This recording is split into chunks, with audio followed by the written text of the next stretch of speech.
ไปต่อกันที่โรงเรียนการเมืองและการปกครองแขวงจำปาสักจัดพิธีประกาศห้องหัวหน้าโรงเรียนคนใหม่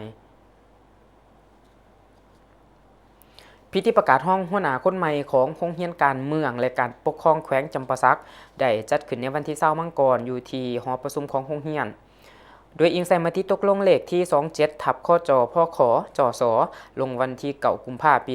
2026ว่าด้วยการแต่งตั้งพนักงานนำพาคุ้มครองในโอกาสนี้ได้ประกาศแต่งตั้งทานคำจันทร์ดำรงสุขเขาดำรงตำแหน่งห้องหัวหน้าโรงเรียนคนใหม่พร้อมทั้งได้มอบมติตกลงอย่างเป็นทางการพิธีดังกล่าวได้รับการเป็นประธานของทานประดิษฐ์วรรณรัศมีคณะประจำพรรคแขวงหัวหน้าคณะโฆษณาอบรมแขวงซึ่งได้กล่าวมีคำเห็นโอโลมและเน้นหนักให้ผู้ถูกแต่งตั้งใหม่สืบต่อยกระดับคุณภาพการฝึกอบรมพัฒนาครูอาจารย์และพนักงานให้มีความเข้มแข็งทางด้านการเมืองมีจรรยาบรรณและมีความรับผิดชอบสูงทานคำจันทร์ดำรงสุขได้กล่าวรับตำแหน่งโดยให้คำมั่นสัญญาจะทุ่มเทแห่งกายแห่งใจและปัญญาในการปฏิบัติหน้าที่ร่วมกับคณะนำและพนักงานทุกภาคส่วนเพื่อสร้างให้โรงเรียนมีความก้าวหน้า